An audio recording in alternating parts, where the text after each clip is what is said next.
What's up, everybody? My name's Michelle, and we are having a special guest on Street Theology today. We're going to be joined by Pastor Tim, who is the lead pastor of Celebration Church here in Jacksonville. We took a little side trip for our podcast today, and he is an incredible communicator, also the author of a book called The Power of 1440, and we're just really excited to have him on the podcast, and we're going to be speaking on this current cultural moment, how to value time, and so much more. Definitely want to stay tuned for all his little nuggets of wisdom that are going to be coming up. That being said, enjoy.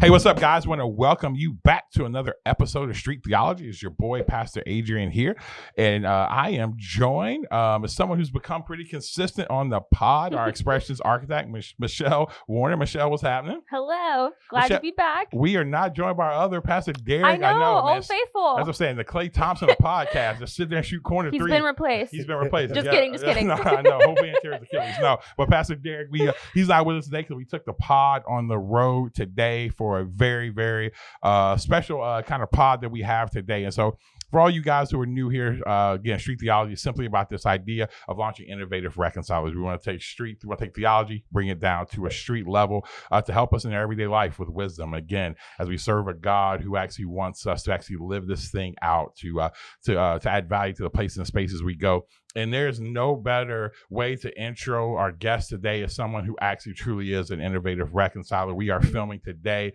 here in Jacksonville, Florida at Celebration Church. And our illustrious guest today, I'm going to say illustrious guest today is Pastor Tim Timberlake, lead pastor here of Celebration Church. And beyond that, someone who first time I'd heard of Tim was not actually in the church space. It was actually in the basketball world. We travel. We know a lot of the same people with, and he'll get into this, the school that they started and lives they've impacted. But Pastor Tim, again, he travels the world, speaks, again, in so many different spaces in the church world, outside the church world, makes impact in all different types of communities and things like that. And we're excited today. We're going to talk a lot about background, current cultural moments, but also more importantly, his new book, The Power of 1440, the idea of this moment, making the most of every minute. And so I'm super excited. So Pastor Tim, man, thanks for coming to the pod today, man. Super excited, Pastor Adrian. It's an honor to be on here. Yeah. Street Theology with you all. It's an honor. Yeah, it's gonna be fun. So, man, I guess the first thing is this. Before we get into this, because this is probably we're gonna start this thing off spicy. Mm-hmm.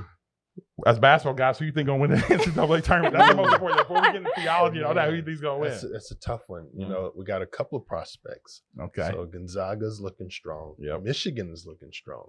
Don't say that because they play my guys. Don't say that. They play my guys. We'll throw Florida State some love in there. And, I think those three are really kind of the strong suitors that have the positions, that have the strategy, that have the defense, that can compete at the highest level to really take it all. So, if I had to throw my hat in one direction, I would probably say Gonzaga. Well, listen, I am a Florida State guy through and through. And so the homer side of me is saying Florida State, the basketball side of me, I've watched Gonzaga. I'm just like, I watch her. I'm just like, man, I don't know if I've seen anything like this because, I mean, again, right now they're about to make a run to potentially be the first team since 74, 76 to go undefeated.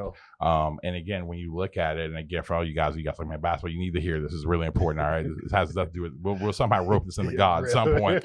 But we're roping out there. But the fact that, you watch, from Jalen Suggs, I mean, you got a top 4 pick. And then, but again, a guy who's just a winner. The kid just wins and he just does whatever it takes to win. And when you got that, it just makes an incredible team. And so, it's going to be interesting. Again, it's funny because we'll have to talk about this later off air. But, I do radio commentating for Florida State. So I get an email yesterday saying, hey, if we make it to the Final Four, we want you to call the game live. That's it. But then I'm like, but it's on Easter. Right. So Coach Ham ain't thinking about that. Hey, it's on Easter Sunday. So I'm like this. Shoot that video. Play that pre-recorded sermon. That's what I was Throw saying. it up on the screen. Hey, and again, somebody listen. So don't email us when I say this. Again, I didn't say it. I'm not gonna say it. But one of my friends who deeply loves Jesus, pastor, he's like, man, Lord willing, Easter coming back next Sunday. He's like, it's coming back next year. I don't know if Florida State gonna make the Final Four. You may have to take that one. I was like, man. So anyway, we'll have to figure it out. I know our team currently right now, who's listening to this podcast, they all freaking out like, what are we gonna do? We don't know.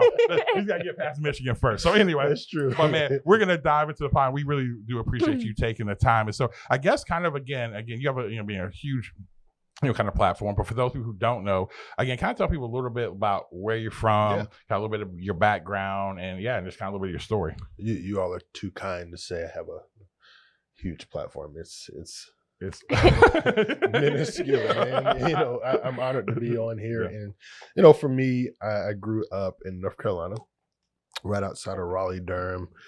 And my parents started a church in the early 70s.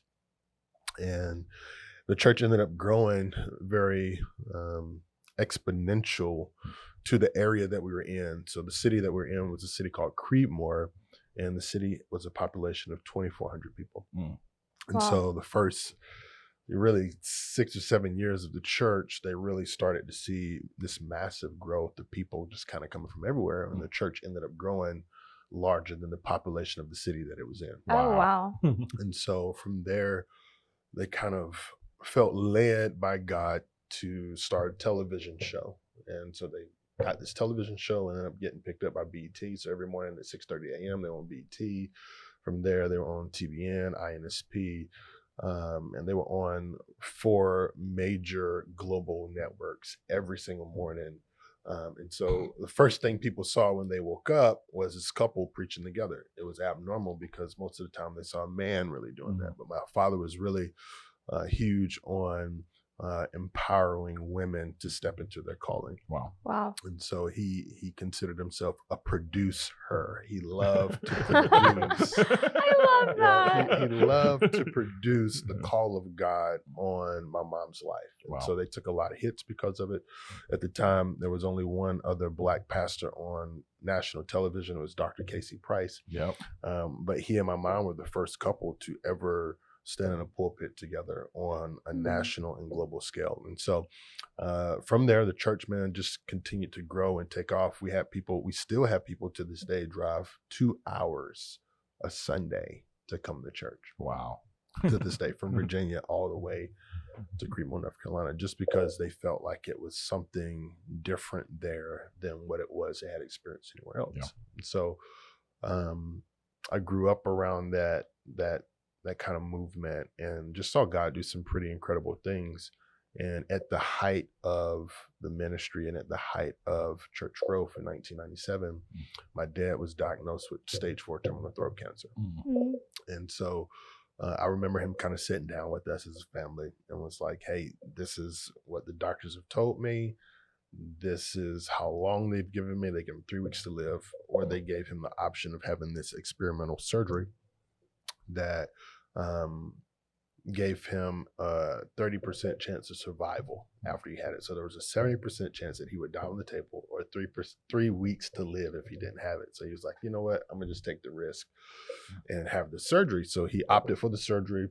The surgery was one that they had done 3 other times, super invasive, where they cut you from the back of your right ear, they open up your neck all the way completely, and they removed a tumor from his throat the size of a chipmunk.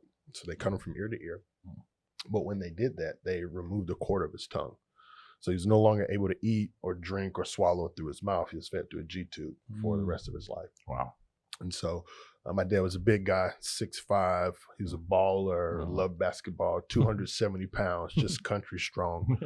And within 3 months, man, so I'm dwindled down to like 170 pounds. And so from there, he had to go through radiation. He had to go through chemotherapy. He had to go through all these different things just to have some type of life.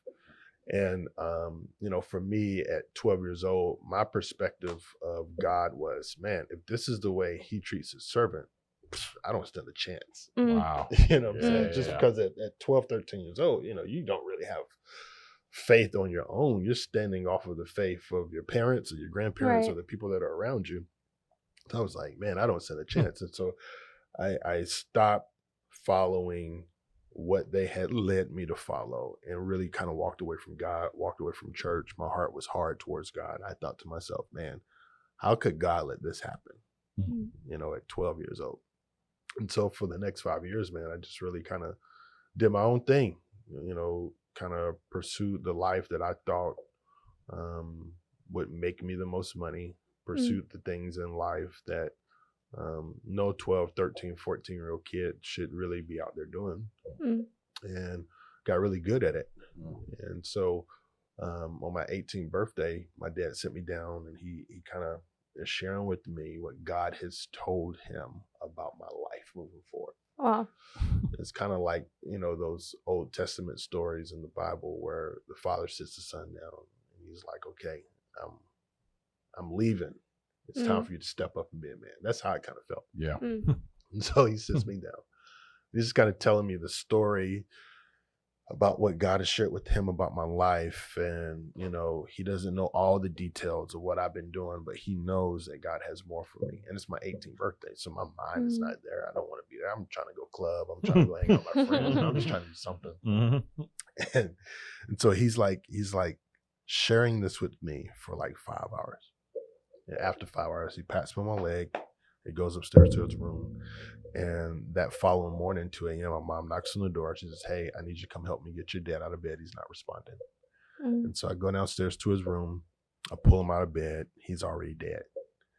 And I sit there, man, for like an hour, just kind of in shock and in awe. And like, man, that was the last conversation I ever had with my father. And I was not even paying attention. And so from that moment, it kind of shaped me and really changed my perspective of how I live my life and how I steward relationships and how I lean into conversations. And so I ended up going to Hampton University to play basketball and was there my freshman year. And in my apartment, just felt this call of God, man, to do something different. I had no desire to be in ministry, had no want. I couldn't stand church because I thought that it killed my dad. But man, I just had this undeniable feeling like you gotta step up. You gotta start serving people. And so I left Hampton the same week, moved to Detroit, Michigan. Started off in Bible college, was able to transfer over some credits. And so I was able to finish on time. Finished there, got my degree, moved back to Grieve, North Carolina, and stepped in and started co-pastoring the church with my mom. Wow. And that was 18 years ago. How old were you at that time? I was 20. You were 20 when 20 you years said old. Yeah.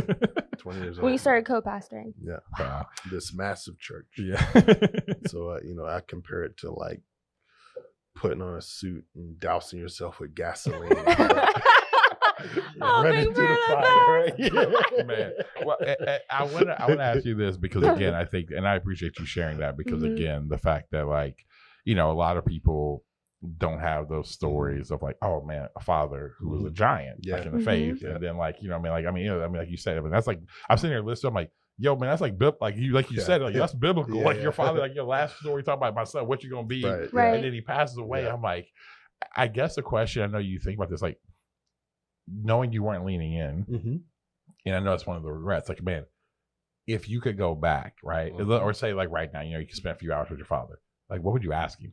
Oh man! Like, what would you ask him? At this stage in my life, I would ask him why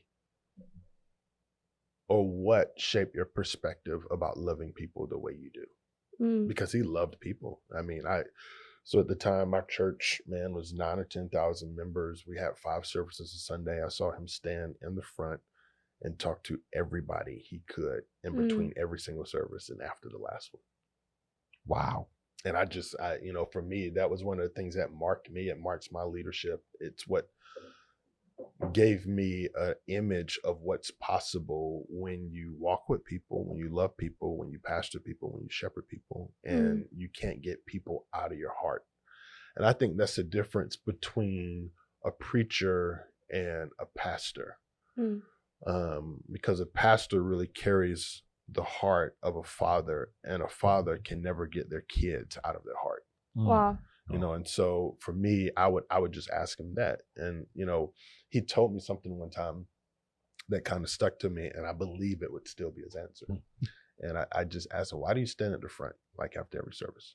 Just as a 11-year-old kid, why do you stand at the front? He said, well, I want people to be able to touch me. And I was like, why? He was like, because people often believe if you're untouchable, what you do is unobtainable. Oof. Ooh. If I had a Jamaican siren, Right.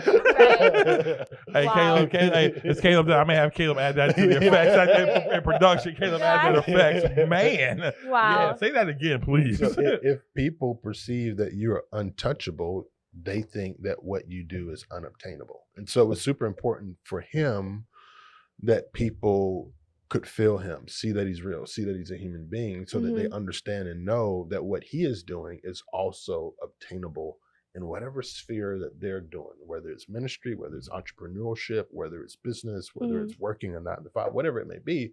But I think oftentimes we think when we see these figures on stage that what they do, we can achieve. And he just wanted to kind of tear that wall down and say, okay, you know what? The only way that they know it's real is if I walk with them, if they're able to feel it, if they're able to touch it, if they're able to see that this person is in fact real. And, you know, that is what changed for us, just the perspective of how we saw ministry and how we saw church. And so he would always tell me, he said, you know what? Teaching may bring people, but it's the love that keeps people. People don't care what you know. They don't care the revelation. They don't care the scripture. They don't care your theology. They don't care any of that stuff if, in fact, they don't feel loved first. Yeah. You know, and so I think, you know, for me, one of the things that, you know, we try to do even now is walk with people before we try to force things down their throat. Yeah. You know, so, and, you know, we've seen God do some incredible things through that approach. Yeah. Well, I think, and I think, you know, I want to ask this because I think it goes into it. And I know Michelle has a question she wants to, but I want to, because you start talking about how your dad, and when we've had conversations before, it's like, man, how it was so much outside of like the church world, right? You know what I mean? It was like, I mean, from, you said you come to church. I remember we were talking a few weeks ago. You're like, man, it doesn't matter. You know who you see. Anybody. You can see. I said you can see a coach. You can see a movie star. People just coming in because your dad like care about that. You know, and our desire, you know, what we do is this idea, and I really feel like God's ultimately doing in the earth, this idea of launching innovative reconcilers, right? People who know God, people who are connected to God, and know how to connect others to God, connected to one another, and they know how to connect others in ministry of reconciliation, but also they're connected to their meaningful work in the earth. And they know, and their meaningful work actually inspires others to connect to their meaningful works. I think so many times we disconnect Genesis 1:28 and Matthew 28. It's like you get, you know, go make disciples. Like, okay, what are we connecting them to? It's like, okay, we'll just hold off until, you know, a little more life, go to church, you know, do the stuff, raise your kids, and then, you know, you died, and all the other stuff happens, versus like, oh, no, it's going to go back to Genesis 1:28, go over the world, make something of the world. So it's something your father, I mean, like was doing for a long time, and that's something you're passionate about. Can you speak to that? Because I know that's something where I mean, because again, even as I was like, you know, as I was preparing for this, you know, looking on IG and stuff like that, it's like, then I'm also, I was kind of going through IG, I'm like, hold up. That's Floyd Mayweather. I'm like, like, you know, I clicked, I'm like, Floyd Mayweather. It's like, I mean, like, you are in these spaces and worlds, but you aren't one of those things. You aren't one of those guys I've always would appreciate about you. You're not in those worlds as a guy who actually, like, I think sometimes guys go in there and they go for their own clout in the church world versus like, yo, I'm just here. Like, because like, a lot of times I don't ever see you like with pictures of people. Like, you don't really do that. You know what I'm saying? And so I guess I think the question I'm going to ask, why is that it's so important to actually go into that world? That's been some part of your whole family legacy, to go and serve and actually be in those world, and honestly to be misunderstood sometimes because of people you hang out with. So kind of tell me, why is that so passionate in your own heart? I think, number one, I saw it modeled in front of me, and I think you'll understand this because you have this grace on your life that to me is an apostolic calling. And so when we look at, biblically speaking, that office, people think apostle is attached to church. None of the apostles had a church. The first 12 never had a church. And so it was broken down for, as a matter of fact, the word apostle is a military term. It means to go in, to infiltrate, infuse culture and theology, and go somewhere else. And so I think we really do ourselves a disservice when we think that the theology that God has given us is for just the church. And so my assignment is to take what God is doing in the earth, because it's bigger than just a church. Yeah. He says in John chapter 3, verse 16, for I so love the world. And I think certain times we look at that scripture and we think he's talking about the church. No, he's talking about the world. Yeah. He loves the world. The church is in it, but he also has children who do not yet recognize and identify him as their father that he's actively pursuing. And That's so really it's good. my job to go into these spaces and share the culture of the kingdom and share the theology that God has given me, so that they have an opportunity to see the Jesus I serve is real and alive, even in the spaces that they may be living their life in. Wow. And I think oftentimes we think, okay, they're going to come. If I teach, I stand here, they're going to come to me. And the reality is we have to go to them. Right. And so if we don't go to them, they may never come. Right.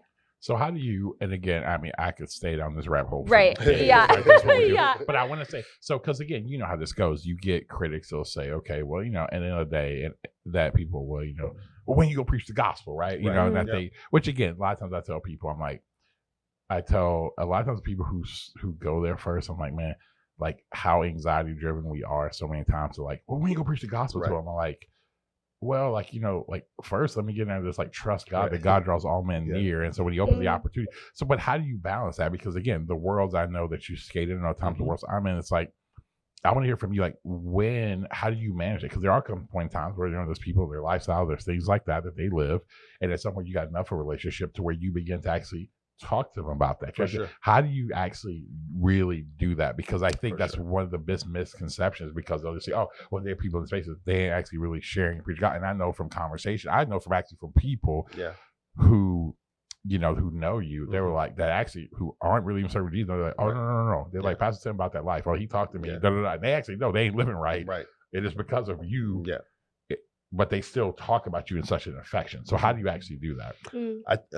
I think the people that are shouting, why don't you just preach the gospel, have never been in a room with people who don't yet understand the gospel. That's great. So, you know, I also think that you don't have to announce what you are when you live it. Oh, say that again, please. Yes. You don't have to announce what you are when you live it. I didn't wake up this morning and look in the mirror and say, you know what? Your name is Tim Timberlake. Right? You're Tim Timberlake. You know, it's one of those things. I know who I am. I know what I believe. And my life is a reflection of that belief. And so when I develop relationship with these people, they see the life that I live, and something about the life that I live should draw them to ask questions about that life, because it's different from what they have seen. And it works every single time. I'm a firm believer. Whatever you feed will follow you. Point blank, period. If I'm feeding them what God has placed on the inside of me, I don't have to preach to them. And so I think the evidence of that is all throughout New Testament. When we see Jesus, okay, what was it about Jesus that made the disciples leave what they were doing to follow him? He didn't preach to them. He didn't talk to them about the gospel yet. He just said, hey, drop what you're doing, come follow me. There was something about the life that he lived that activated something in their life that brought them to the belief in their core that said, you know what? This man is going to feed me. Wow. And when we surround ourselves with people who don't yet believe, or with these people that have influence, or these people that are of affluence, there's something in us that activates something on the inside of them that allows them to know this person's going to feed me. That's really good. And so whatever we feed will follow it. It's just like if I got a little dog. I have a little dog named Bandit. Homie was 14 before he died. I could leave a little crumb. He'll come. He'll get that crumb. He'll come closer to me. He'll jump up on my leg and wait for me to feed him more. He was following whatever fed him. We are the same way. We follow whatever feeds us. Whenever we are getting fed, our spirits, our soul gravitate towards that. And it's like a magnet. It sticks. And so for us, we don't have to preach what we are. And I think one of the biggest missed opportunities for a lot of people who are in ministry or have some type of spiritual authority, is they think that they have to change these people. That's it. Yeah, that's it. I got to change them. We don't have the power to change people, but what we can do is love people. Yep. That's it. That's what God calls us to do. Love people. Let me do the work. He says, when you lift me up, I'll draw. Yeah. We waste most of our time trying to draw. Yeah. That's it. And I think you said, I mean, you're spot on with that, because I think that, we talk so much here about, with emotional intelligence and the idea of anxiety. And I think so many times in our world is so polarized that it's become that people, it's like, and you said it great, it's like we have to put this badge on to make everyone think. Yep. And I think many times we're trying to convince ourselves that we actually are what we already are. Well, no, I am this, so I got to go tell people this. And I'm like, well, no, you don't have to tell anybody anything. And you trust. And I've seen over the years the numerous amounts of people I have the privilege of leading to a relationship with Jesus has been that. It's been out of, this is who I am. I live this life. I do it. And then at the end of the day, I just really like, God, you're going to have to do this anyway. Sure. There's people right now where they've come. There's people I've been on a 6, 7, 8 year journey with.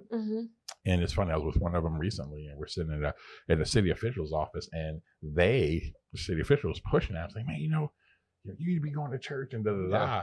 And I'll never forget, he says, and then this guy literally looks and he says, man, and he looks at the city official and he says, if my years of knowing, like, he's never invited me once, but I am so intrigued by going and starting to connect. He starts sharing, and I've been his friend. Yeah. And we just add value, and we do this because I trust. But now behind closed doors, I'm constantly praying for him. Yeah. I'm constantly believing that. Sure. And then whenever those doors open, I'm able to inject things of the kingdom. But I trust that. So I love the fact of what you said. You don't have to listen. You don't have to say, what you already are. And I think I love that point. So yeah.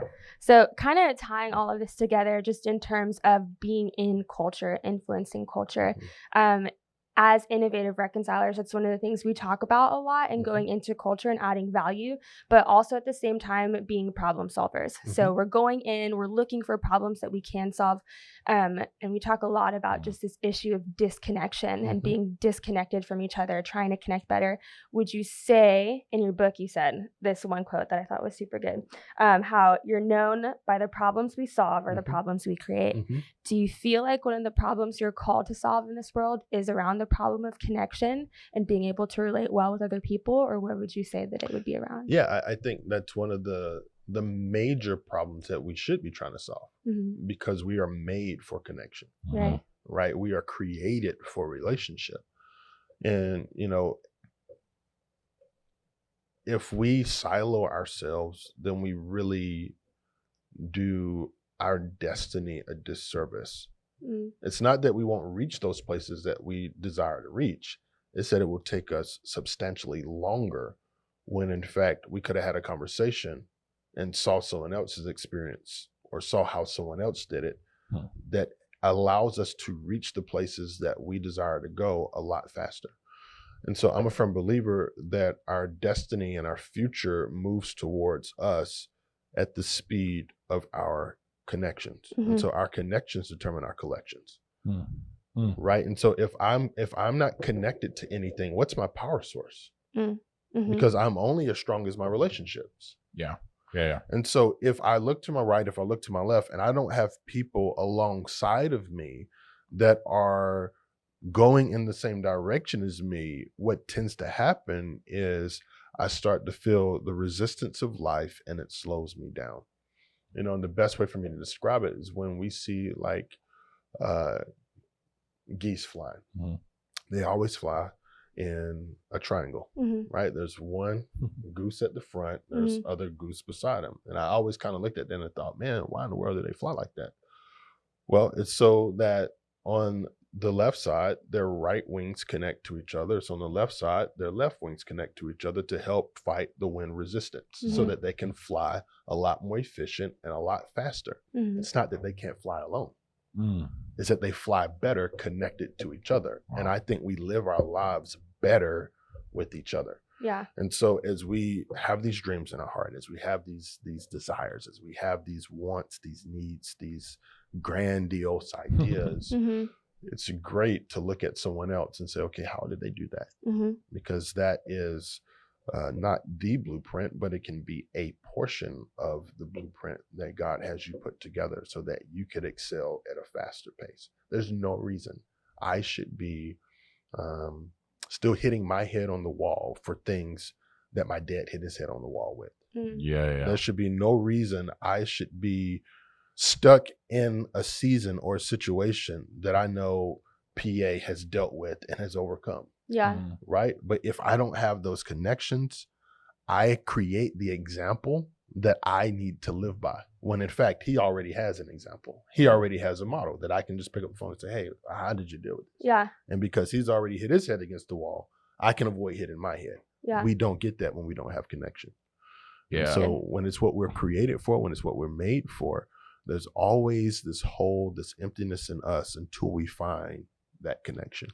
Yeah, and I think that's right. I mean, I always tell people all the time, somebody's already paid. If somebody's already paid $1 million, if somebody's already paid $1 million, I'm gonna go ahead and take that free game. Absolutely. You know what I'm saying? Versus I'm like, Yeah. I tell somebody, sometimes I tell people all the time, you learn to fight. Like, you had a lot of hurt. You know, you had a lot of hurt and pain that you just did for, like, man, you could have got that for free. You didn't have to take all of that pain. You know what I'm saying? For like that less. I'm like, man, on top of it, you got like a $5 like return on that. And I'm like, man, for $1 million, that's bad. Right. You know what I'm saying? Yeah. Like, it's terrible. I'm like, you didn't need that. Like, I know, I'm not going there. But anyway, we talk about connection, and we're here now in this current cultural moment, especially with, 2020 and what it was, especially when it came to the idea of racial tension, all the stuff that's happening. Again, as someone who is, coming up, and you had this, being in this, predominantly African American church, and then, but a deep desire, and again, being in a, being in a biracial multi-ethnic marriage, and then now you have this multi-ethnic church, and all the stuff, you're hard for it. Again, first of all, I'm going to ask you, because I always ask people this, especially people who are like, how are you doing through this? Because I tell people 2020, and it's always hard when I'm trying to explain to people, it was just a year. For sure. It was just a year. Regardless of the pandemic, whatever, there was just this thing, especially for, for people of color, so like, African Americans, where we're like, man, like, it was something that happened there. So that's one. So one, how are you doing? And two, what is your thought on what you're seeing in our current cultural moment with the divide and everything? Yeah, to answer the first question, I think anybody that says they were not impacted by 2020 is lying. Okay, 100%. Yeah. Because I don't care what you do, you feel the tension and the pain of humanity. This is what 2020 did. 2020 sped up whatever you were dealing with. So whether it was a good season of, let's just say, business, oh man, it sped it up. If it was a terrible season of business, it sped it up. It exposed and it sped up everything that you may have been going through. And so, when we look at humanity and we see what is happening now, we see the fallout from things that have been sped up. And anything that arrives too soon, anything that arrives too fast, anything that arrives prematurely always arrives too small. And so what we're doing now is trying to see what it is that has arrived and how we can grow into it. And so, it also, to answer the second question, it was so polarizing that culture and society said you have to choose. Yeah. This or that. You have to choose white or black. You have to choose Republican or Democrat. You have to choose evangelical or this type of church. You have to choose. And the reality is that is the opposite of Jesus. It really is. Yes. Yeah. Because Jesus didn't choose. Jesus was the glue that brought both of them together and said, you know what? I know what you believe. I know what you believe, but this is who I am. And because of who I am, you two can coexist together. Yep. And so 2020 showed us how society really views difference. That's it. So in being sped up and feeling like things are going really fast, and there's just a lot happening in 2020, and just as Black people in this room, how do you take advantage of every minute? How do you make the most of every minute and grieve and be upset and be angry and not lose hope all at the same time? For sure. I think you hit the nail on the head. Give yourself time to grieve. Right? Because we don't look at seasons of our life and say, you know what, that was a hard season. Let me take some time to grieve, because all of us lost something. I mean, if for nothing, we lost a way of living that we had known for many, many years. And so to say, you know what, I'm just going to wake up, I'm going to go about my day just like it's any other day. It doesn't do us any good to hide what we feel. It doesn't do us any good to hide who we are. This is the reality. God cannot bless who we pretend to be.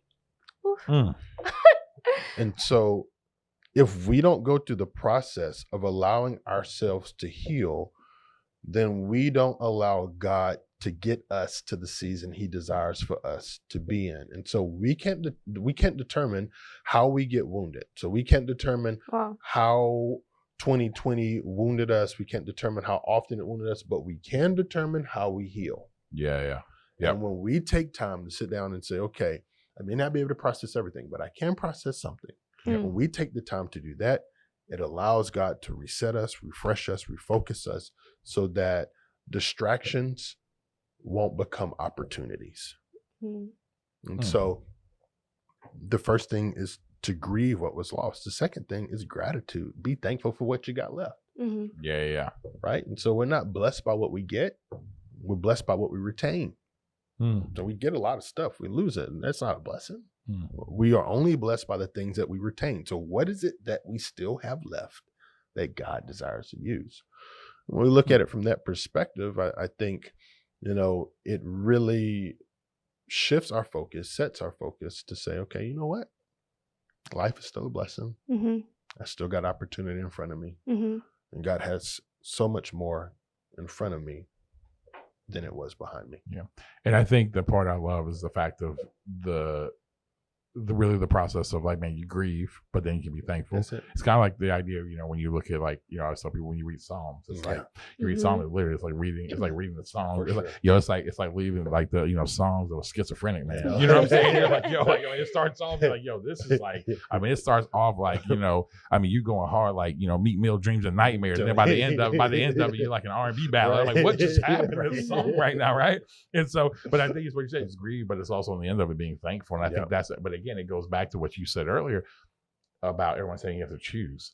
And I think it's the idea, like, you don't have to choose grief or being grateful. You don't have to choose those. It's like really both can coexist together. Like, you can grieve and you can be grateful. And that's actually how you actually get healthy through the process. And I think that's one of the things I'm constantly telling people. One is that, for even some of my friends who are white, I always say, I'm like, listen, one of the things that you're seeing in 2020, a couple of things. And I was like, well, one of the biggest, like, it's okay for Black people, like, to be mad. It just says anger and sin not. And I think so many times in the church world, we have such an awful, like, theology or even understanding of of scripture and like emotionality. I'm like, please remember, like, the first murder was because he felt some type of way. It literally said, why are you depressed? Why are you angry? But it said sin's crouching at the door. It didn't say it overtake you. It's sitting there. And then what is God? And I love that part, because God shows up to Cain, and Cain says, Cain, like, why do you feel that way? Like, God didn't show up to Cain like, yo, fam, stop being mad, stop being angry, confess this. No, he just says there, why? Because he actually wanted him to, like, self-discover, because actually, like, oh no, if he would have said, man, Cain would have said, like, oh, because I'm jealous my brother did this, it would have been a whole different thing, because it wasn't like God was like, okay, let me walk you through that, versus he didn't deal with it. Absolutely. And then it spins out from there. And I'm constantly telling people the problem today is when, I see in churches, like, when you're trying to tell people stop being angry and mad, all you're going to do, especially in this current moment, is make people more angry and mad. Because you got to I tell people, trust the Spirit. If you've done your job in discipleship, and you trust the Holy Spirit, let the Holy Spirit do his work. If they start to deviate and go, oh man, they're going to get rooted bitter, the same God who dealt with your root of bitterness, the same God did with theirs. Like, no, give them room. And it doesn't mean, and so I just think that's really important for everyone listening to this, is that to grieve, but also on the other side is the idea of gratitude, because again, that's what keeps you kind of moving and going forward. I want to kind of, again, because I know we've been taking some time, but jumping to the book, like, why now? I know you feel like this is such a life work. I mean, to a point that, you did, and again, I tuned in, to some of it. I wish I said I was in there, but 24 hours, you did this whole broad for 24 straight hours, which I was like, yo, you told me that. I'm like, all right, like, you know what I'm saying? Yeah. But 24 straight hours, all these different people. But like, this is like a life work of yours. Mm-hmm. What made you decide to do it right now in this moment? How we look at time.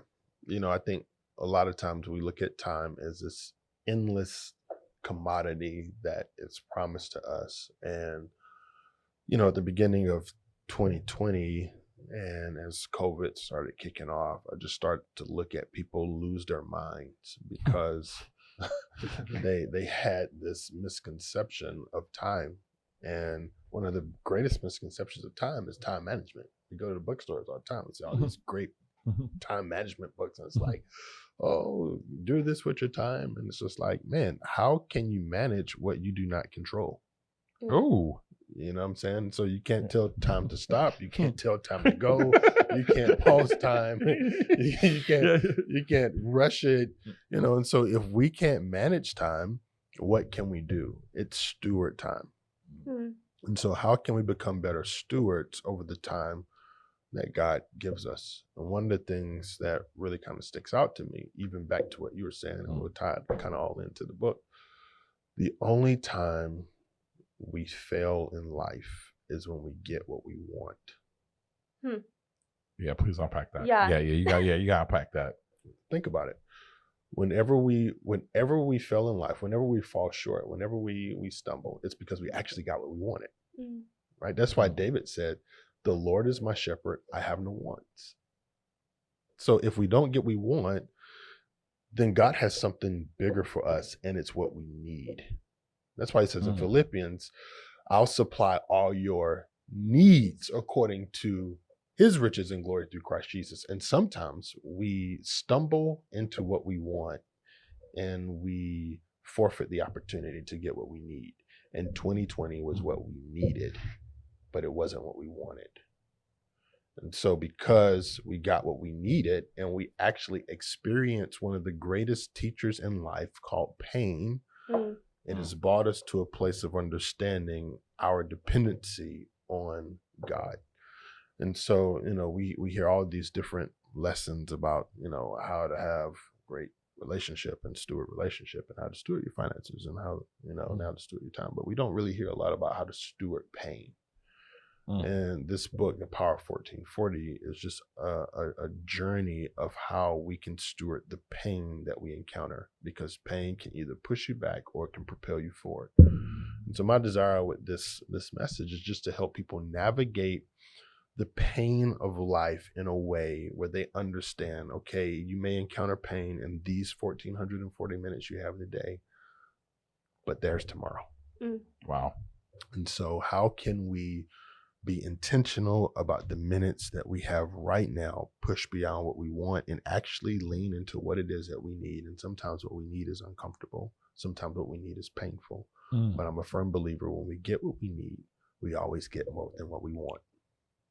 Wow.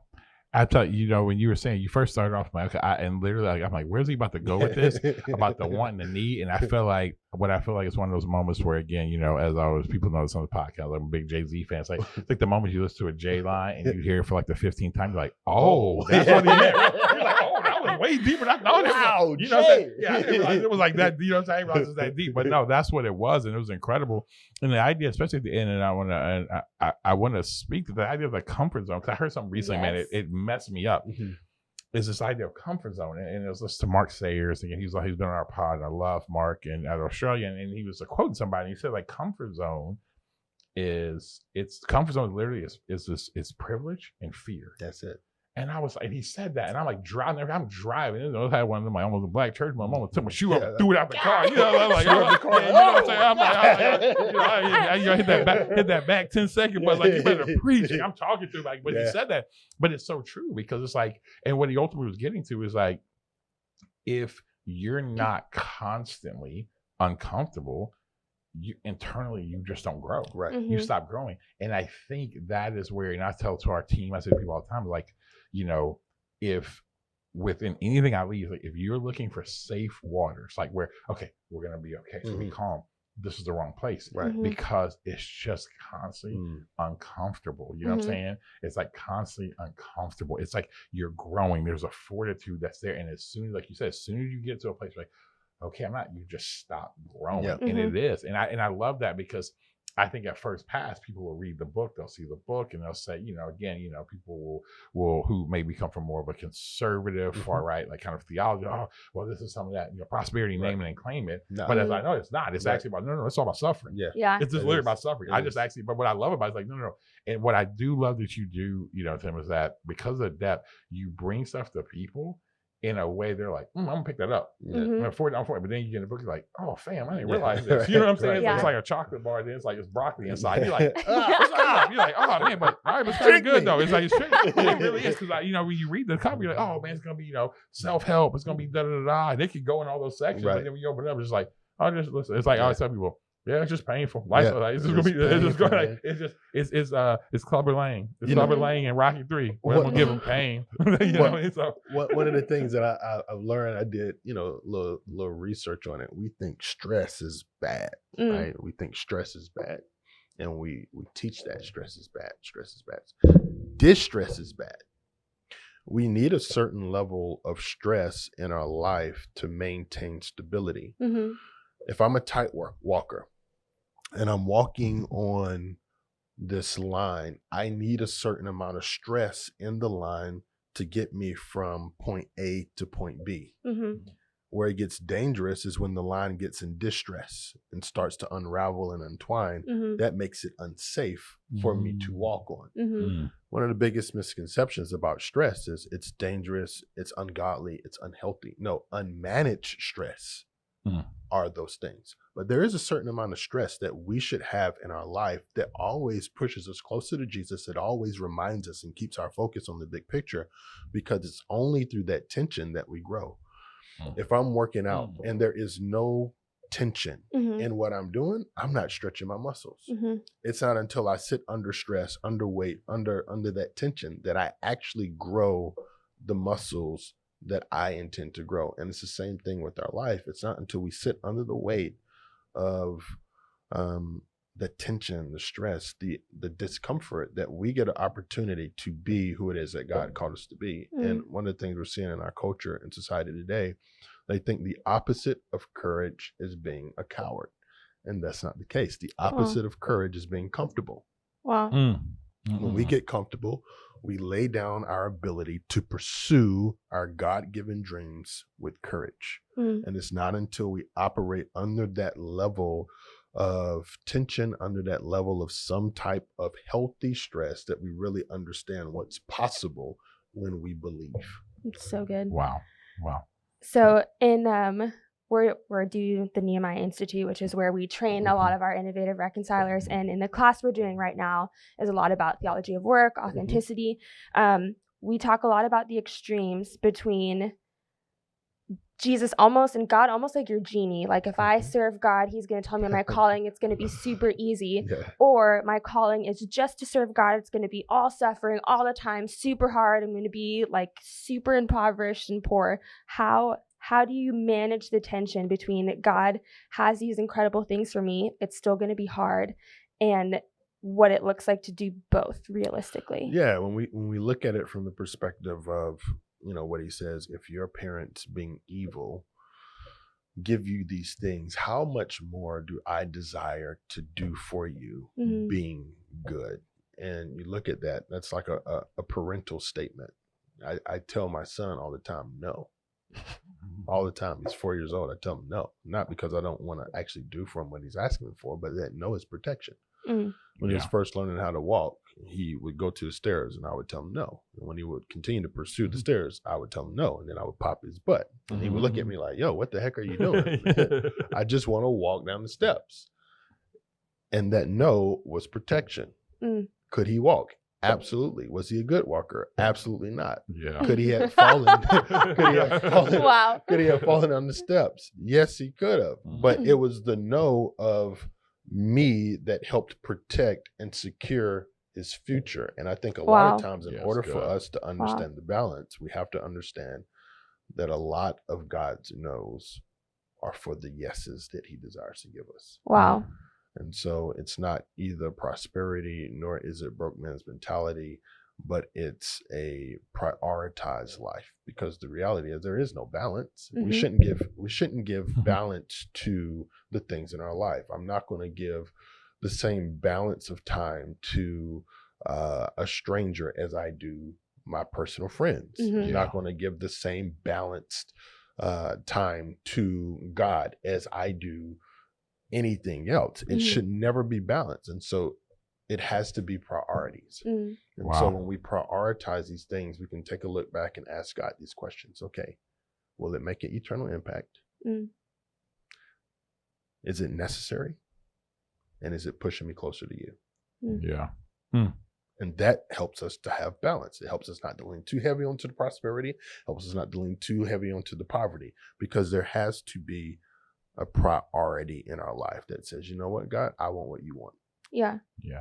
And I think that's where, and I think that's incredible, because I think it's the most of life is just, it's managing the tension. And, why we even our Nehemiah Institute, we work so much on we go 6 weeks and, where we talk so much about emotionality in the gospel is because if you don't understand what drives you, how anxiety drives you, how fear drives you, how those things drive you, and them things coming underneath. Because many times I tell people the gospel, most times for most believers, never get to their emotions. I'm like, really? He came to make you a new creation, and most of it, it's always focused on your body. It's like, don't do this, don't do this, and all those things are absolutely. But then it's like I realized this as I got older.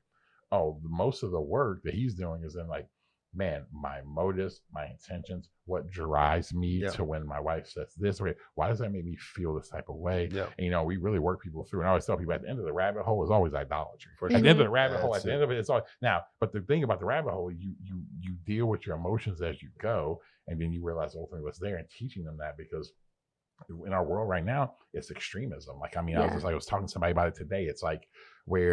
It's where you're having people, one of the things that I'm seeing in a church where you're having people who, they say they'll care for people of color, but then because they feel, and I understand a push from, say, far left progressive things that are out, and it's like where their anxiety, we're fighting that. Right. Well, in the midst of you fighting that, you're just rolling over your people who you say you love by putting this out there. Well, this is coming from there. I'm like, no. And it's what Dr. Zoda always says, be an expert of self. See, when I think when that stuff starts driving you, and the reason why I say that is it's the tension we have to manage when it comes to these two extremes, because I tell people Hebrews 11 is one of the greatest things, because I read it and I'm like, it is the kingdom. And that's actually there are people, you do the first part and all these incredible stories.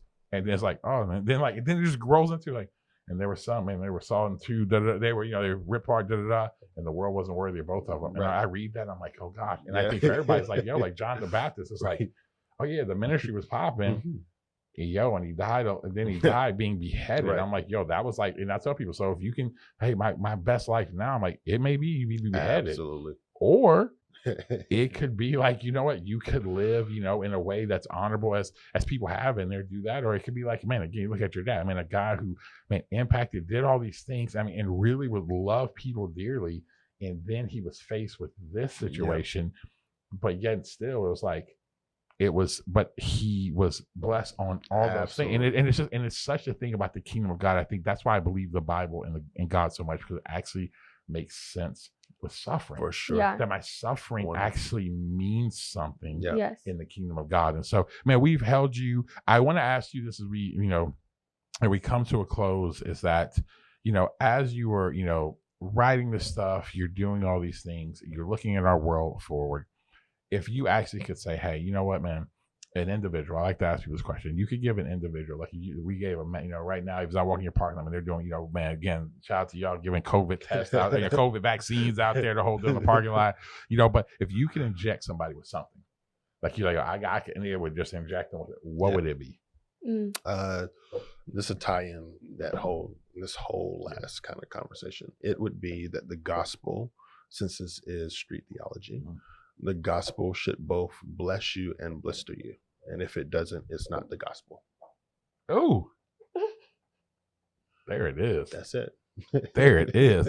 Listen, let me tell you this right now. If we didn't have these plugins, we had these you had these mics on the stand, I would have literally been okay with you just like, yo, I'm dropping the mic, just walk out the room. Right.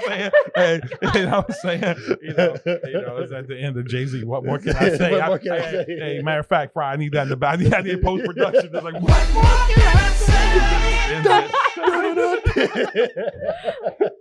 No, man. But Pastor Tim, hey, I really do, man. I appreciate it. I appreciate all your work you do, man. And I appreciate and I really do. I mean, again, one of the things I'm learning, the older I get is get flowers, what I'm saying? Whether they still can smell them, right? And it's like, I really do. I mean, as I watch you, again, I know you said, man, I got a small platform. I mean, again, as a guy who I've watched, leaders in this current moment just unfortunately unravel, who've had social media platforms and all things like that.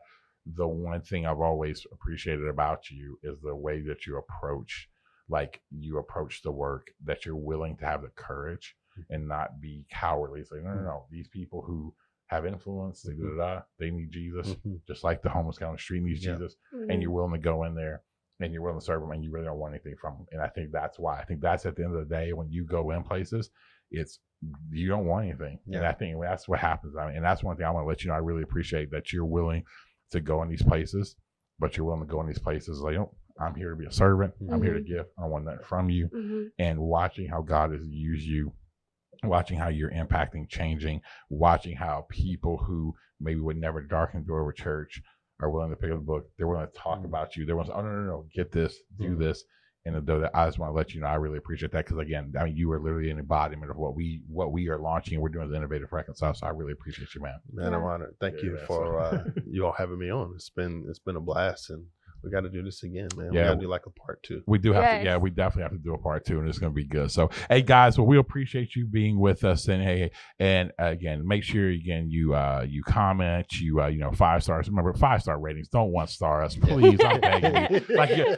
Listen, if you're like the 1-star rating, you're probably the thumbs down YouTube down videos, right? Like, listen, I mean, just don't do that, okay? But anyway, make sure you leave a comment. Let us know, what you thought, and again, make sure you share your like. And again, and that's why we're here at Street Theology, to actually help in your everyday life to be able to walk this thing out, to be an innovative reconciler in the places, spaces God's called you. So until next time, we'll see you soon.